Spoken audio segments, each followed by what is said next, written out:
Going into Champ 2 lobbies in Rocket League, I had to start dealing with people that are able to actually use Directional Air Roll with their mechanics. Which, before this, most of the people, when it came to Air Roll, they barely used it, didn't even know how Directional Air Roll worked, and used a bunch of free Air Roll. And there's a very specific way I learned how to do it, a way that not a lot of other people do it or teach it. Most times when people talk about Air Roll, it is either one of two things. Either you do a lot of rings maps, or you just brute force it by only using Directional Air Roll for a week or two. But I think both of those mechanics are very unclear. They don't really teach you the idea of Air Roll, how you can improve at it, actually then understand Air Roll, and how to practically use it in a match. So I'll tell you now how I managed to learn Air Roll by showing you a few things I did to really get my basics down. 2 months ago, I created my Discord server, Play to Improve. And originally, the idea for the server was just for me to find a teammate that I can play Rocket League with. And over the last 2 to 3 months, this server has grown from 0 all the way to over 250 Discord members. The server's main focus was to create one of the most active and committed Rocket League communities in the entire game.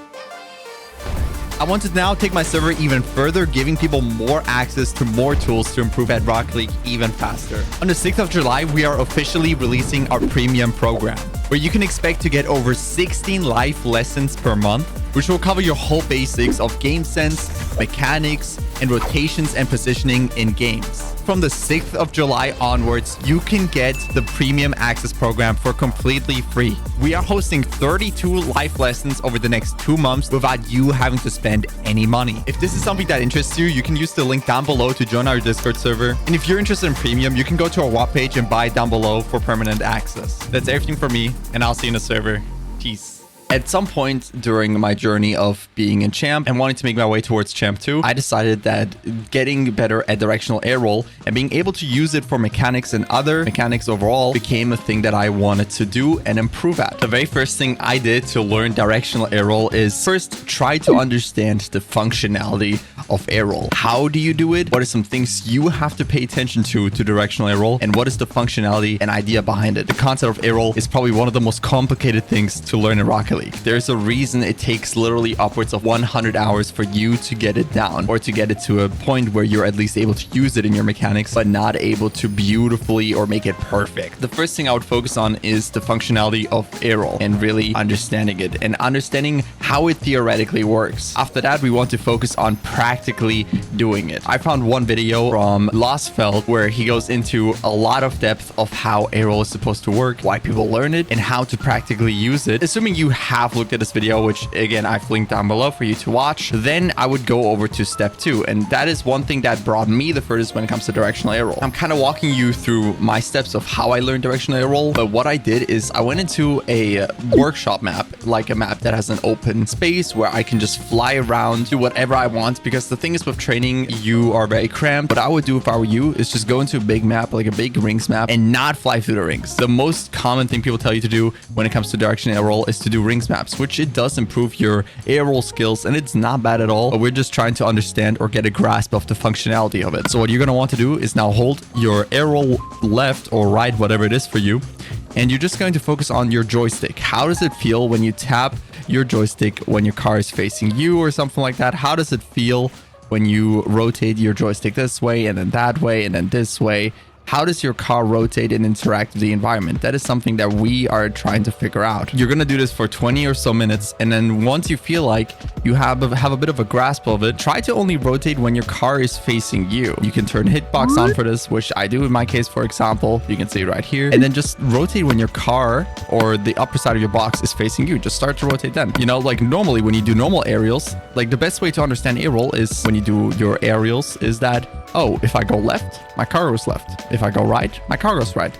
If I pull my stick back towards me, towards the right, then I'm going to fly back right. If I pull my stick back left, then I'm, going left back. If I pull my stick forward, left, then I'm going down forward. And now try to do air roll, and every time your car is facing you, try to put these inputs together. If you're having trouble with this, one thing that I can recommend, which again, I'm not perfect with air roll, but this is what I got after a week of training, is that you should try to learn to fly backwards as well. Because again, those are the controls just inverted. If you pull your stick forward, now you're pulling up. If you pull your stick down, then you're going down. If you go right, it's actually left. And if you go left, it's actually right. Try to get used to these controls and how your car moves in these orientations. Do the usual like training, where you just just fly around the normal training map, around the ball, around the field, and just try to get used to that first before you then go further into air roll. And then once you understand the grasp of it in a big open space, then you can start taking this a bit more into a training map where you're a bit more like, you know, secluded when it comes to your place. You know, you're a bit more in a tighter space. What you're going to want to do in training once you move on from that is to start just using your directional air roll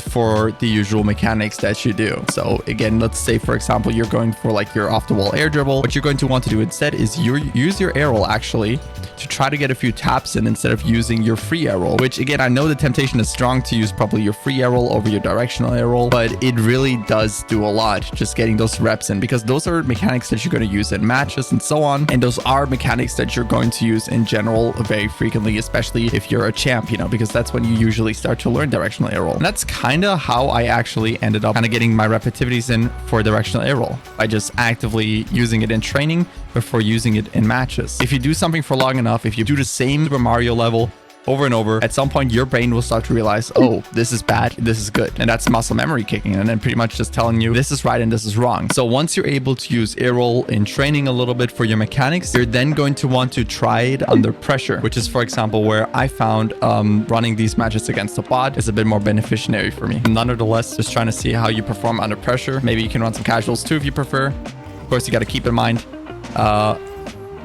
casuals is still casuals, and it's of course a little bit more difficult than bots, so that's what I prefer, because you can get your space out if you try. So again, I'm taking the ball over to mid here, doing off the wall play.